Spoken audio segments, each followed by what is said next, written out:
Hey, what's up, everybody? Welcome to another segment of Read With Me. I am your host, Kelly Michelle. If you're clicking on this channel and this link for the first time, welcome, welcome, welcome, welcome. This is a virtual book club. We are reading together separately. So I choose a book. That book we will read together for that month. And so the goal is for us to read 12 books by the end of the year. So each segment, I will assign chapter or chapters for us to read together. And I will provide my thoughts, takeaways about that particular chapter or chapters by posting 3 times a week, as just mentioned, on Monday, Wednesdays, and Fridays. And so we have already read January through May, and now we are working our way through June's book. And June's book is The Garden Within by Dr. Anita Phillips. And so as I've said in previous segments, if you have not gotten this book, it's fine. You still have time and you can catch up to where we are. This book is available wherever books are available, and it's also available, I believe, audio as well. So please feel free to pick up a copy and to join us in our book club reading. Last time we went over chapter 9, and today we are going to go over chapter 10. And so as I always like to just kind of give you a little bit of a framework, this book is divided into 3 parts. And the part that we are currently working through is part 2. And we are going over chapter 10, which is the last chapter in part 2. And chapter 10 is titled The Wisdom of Trees. And so before I dive into my thoughts and takeaways for chapter 10, I just want to share this small disclaimer, which is in no way am I trying to present these ideas as my own. I am just simply sharing with you my thoughts and takeaways that I learned from the chapter that we read together. As I said, last time we went over chapter 9. This time we are going over chapter 10. And again, the title of chapter 10 is The Wisdom of Trees. And so here are my thoughts and takeaways for that chapter. Number 1, the soil of your heart is the birthplace and nourisher of your mind. Number 2, our heart stabilizes our mind, and our minds guard our hearts in return. Number 3, spiritual bypassing. This is the definition. It's using spiritual ideas to avoid emotional pain. Number 4, if someone is talking to you about their emotions and you're responding to them about their spirit, you're spiritual bypassing their feelings. And number 5, our beliefs, thoughts, and behaviors are inseparable. I am going to tell you all, when I read this chapter, I could not wait to record because there are so many nuggets. And I know I say that about most of the chapters in this book, but this chapter in particular, I highlighted, circled, underlined, because there were some nuggets in this book that really resonated with me and resonated with my own personal experience. And those are number 3 and 4. It says spiritual bypassing is using spiritual ideas to avoid emotional pain.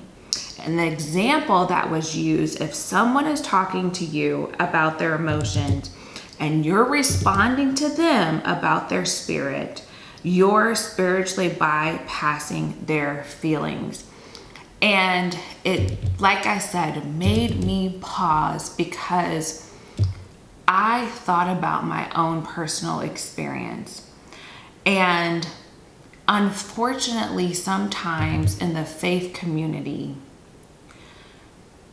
as I said in our last segment, we're talking about how it is not a mental illness is not a personal failure, and it is not indicative of weak faith. Is that sometimes in the faith community, when we come to someone, if I come to someone and I say, these are the feelings or emotions that I am having, what they do is they spiritualize it. And their response to me might be a scripture. And I want to be very clear. I definitely believe in the power of scripture and quoting scripture and the power of prayer. I do believe that it changes things. I do believe that it encourages people. But I think sometimes it can be used as a Band-Aid. And I think that sometimes people can use it as a Band-Aid, one, because they don't know what to say, and two, because maybe there's a lack of emotional intelligence on their part and them not understanding how their emotions play into their spiritual life. And so an example that I'll give you is that someone is in a conversation and just says, you know what? Today has been a really challenging day, and I am really feeling anxious about this conversation that I need to have with my boss.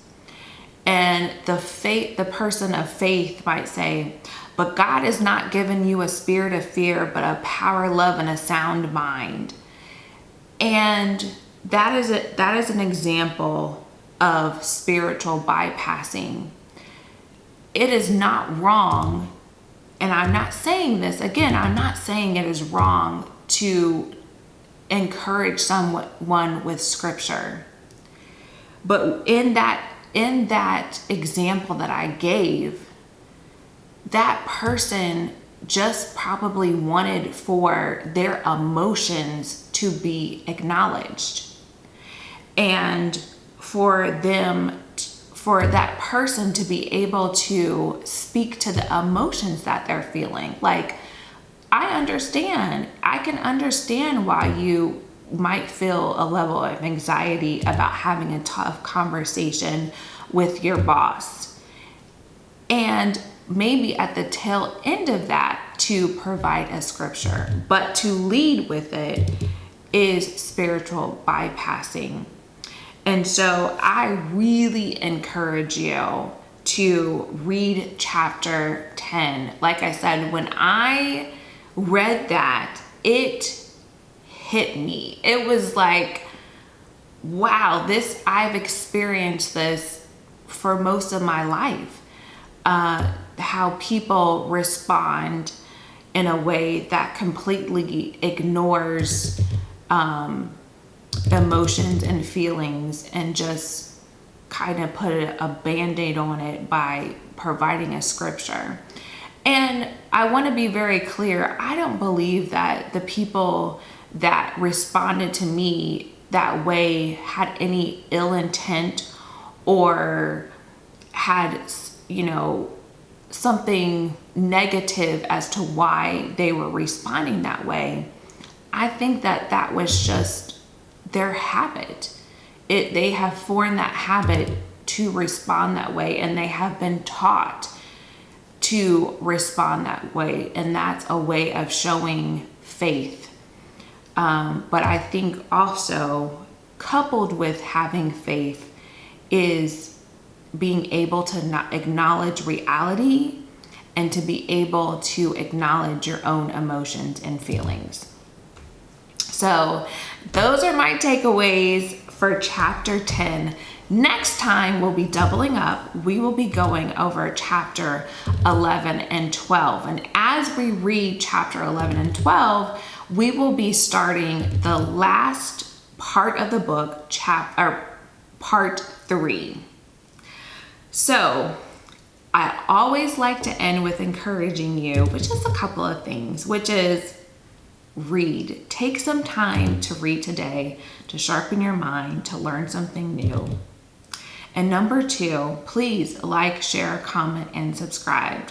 You've heard me say on several segments that I want this virtual book club to grow. So please comment, please subscribe, please invite your friends and families, other book club lovers, other readers that love to just read, to join this virtual book club. I certainly really want to hear from you. Please add a comment. Thank you so very much for joining me today. And until next time, happy reading.